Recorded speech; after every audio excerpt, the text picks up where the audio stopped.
just a couple verses later, Einige Verse später steht dann, Lukas 22, Vers 20, desselben gleichen auch den Kelch nach dem Abendmahl und er sprach, das ist der Kelch, das Neue Testament in meinem Blut, das für euch vergossen wird. so I'm going to very quickly go over the 4 cups Also werde ich euch kurz die 4 Becher erklären and what they mean. und deren Bedeutung. Let's see here. It's all based on a verse in Exodus 6:6. Es geht alles um einen Vers im 2. Mose 6,6. Darum sage den Kindern Israel, ich bin Jahwe und ich will euch ausführen vor euren Lasten in Ägypten und will euch erretten von euren Frönen und will euch erlösen durch den ausgereckten Arm und durch große Gerichte. So we see there are 4 things God is doing here. Wir sehen hier 4 Dinge, die Gott tun will. The first cup is called the cup of sanctification. Der erste Becher wird der Becher der Heiligung genannt. This is where the Lord says, I'm going to bring you out from under the burdens. Da heißt es dann, der Herr sagt, ich will euch von den Lasten, die Lasten von euch abnehmen. He wants to take the cares of the world off of you. Er will die Lasten der Welt von deinen Schultern abnehmen. The problem is this. Das Problem ist das folgende, Even if he takes all your burdens, auch wenn er all deine Lasten abnimmt, oftentimes we're still chained to Egypt by our habits. ganz oft sind wir noch an Ägypten angebunden oder gefesselt durch unsere Gewohnheiten. So the second cup Also der zweite Becher, is where he says, I will rescue you from their bondage. He breaks the chains. da heißt es dann, ich werde euch erretten von euren Bindungen, da ist dann Befreiung drin. This is the cup of deliverance. Das ist der Becher der Befreiung. These 2 cups are always before supper. Und diese beiden Becher gibt es vor dem Abendmahl. So when it says the cup after supper, Und wenn es dann heißt, der Becher nach dem Abendmahl, when he says this cup wenn er dann sagt, dieser Becher is the cup of the new covenant in my blood, ist der Becher des neuen Bundes in meinem Blut, is referring to the third cup. da geht es um den dritten Becher. And here's the third cup. Und das ist der dritte Becher. It's the cup of redemption, Es ist der Becher des Erkaufes oder der Erlösung, where he says, I will redeem you with an outstretched arm. wo es dann heißt, ich werde euch erretten oder auskaufen mit meinem ausgestreckten Arm. Which is what he literally did. Das ist, was er wirklich getan hat. Now let me ask you something. Jetzt möchte ich euch mal was fragen. Remember it says, I will redeem you with an outstretched arm? Ihr könnt euch daran erinnern, dass es heißt, ich will euch mit ausgestrecktem Arm erretten. It doesn't say outstretched hand. Da heißt es nicht ausgestreckte Hand. You have strength in your hand, Du hast eine Stärke in deiner Hand, but how much more strength in your arm? aber wie viel mehr Stärke in deinem Arm? Now look at this verse. Und jetzt schaut euch diesen Vers an. Jeremia 32, Vers 17. Ach Adonai Jahwe, siehe, du hast Himmel und Erde gemacht durch deine große Kraft und durch deinen ausgestreckten Arm. Und ist kein Ding vor dir unmöglich.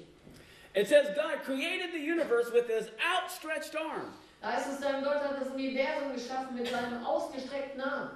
It took the same extension of God's power to redeem them from Egypt as it did to create the heavens and the earth. Es brauchte Gott die gleiche Kraft, das ganze Universum zu erschaffen, wie sein Volk aus Israel zu befreien, zu erlösen.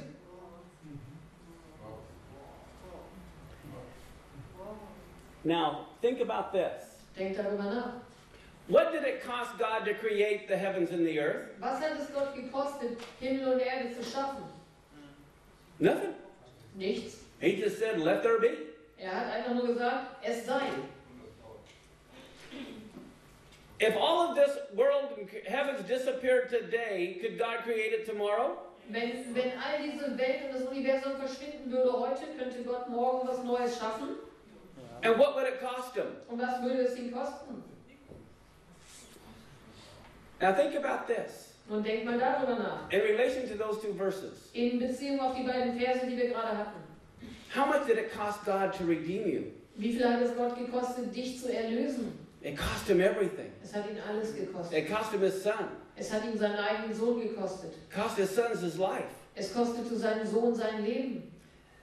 When you think about how much value we put on all the gold and the silver and the real estate in this world, Wenn wir uns überlegen, wie viel Wert wir dem Gold, dem Silber, dem Besitz in dieser Welt beimessen, to God it means nothing. You are worth so much more than all of this world's resources combined. für Gott bedeutet das gar nichts. Du bist ihm so viel wertvoller und wichtiger als alle Bodenschätze oder wertvollen Dinge dieser Welt.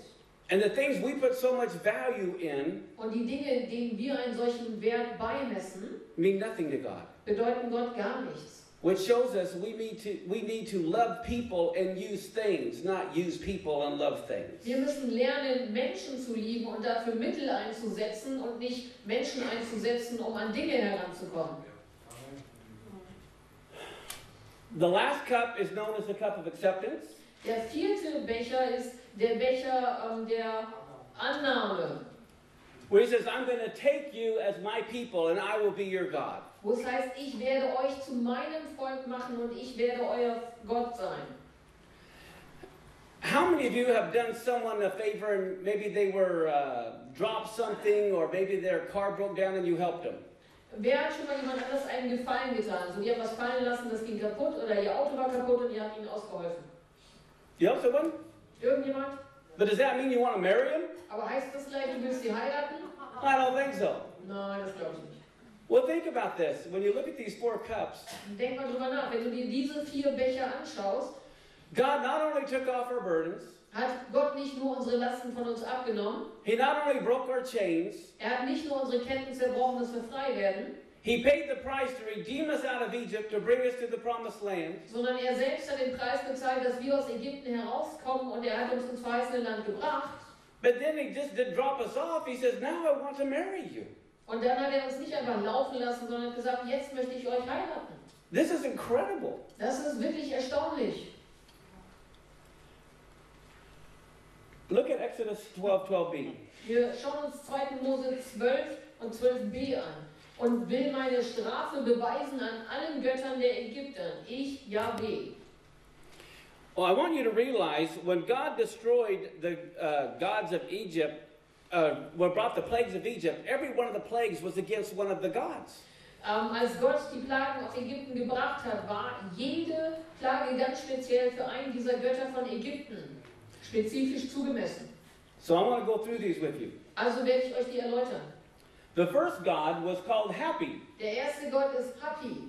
He was the god of the Nile. Das ist der Gott des Nils. When the Nile turned to blood, it symbolized the death of this god. Und als der Nil zu Blut wurde, steht das für den Tod dieses Gottes. The next god was the frog god Hecate. Und der nächste Gott war die Froschgöttin Heket. Quite a beauty, huh? Eine tolle Schönheit, oder? She represented fertility. Und sie stand für Fruchtbarkeit. So God says, fine, here's a bunch of frogs for you guys. Und dann sagte Gott, na prima, dann habt ihr eine ganze Menge Frösche hier. The next god was the god Geb. Und der nächste Gott war der Gott Geb. They thought that Geb laughing is what caused earthquakes. Und er dachte, die Menschen dachten in Ägypten zu der Zeit, dass wenn dieser Gott lacht, das bringt Erdbeben hervor. So God turned the earth into lice, the dust into lice. The dirt he turned into lice, little bugs. Okay, so hat er den Staub dann in kleine Viecher verwandelt. In Läuse. The next god is the god Shu. Und der nächste Gott, den er attackiert hat, ist der Gott Shu. Go ahead and read it. Shu, Gott von Wind und Atmosphäre, hält den Himmel von der Erde fern und erlaubt das Leben in seinem Atem aufzublühen. Das ist dann die Insektenplage. So you have the plague of hailstones. Also hat man hier die Plage von den Hagelkörnern.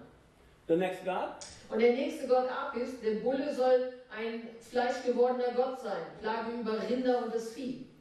The next one? Und der nächste ist Heka, Gott der Magie und Medizin. Er trägt die Werkzeuge des Heilers, Plage von Geschwüren. So God gave them boils and said, call on your God and try to heal this one. Gott hat ihnen Geschwüre verpasst und gesagt, jetzt ruft euren Gott der Heilung an und der soll mal checken, ob er das heilen kann. Nut, Gott des Firmaments, der die Menschen vor dem Himmel beschützt. Plage, which plague is that? Oh, that must have been hail. The other one was something else. Okay, dann ist das hier Plage und das andere waren die Insekten, wie es drunter stand. Yeah, let me look at the other one. Let's see what the other one was again. Oh, yeah. Insects. Oh, that was the locust. Insects? Yeah, that was the insect.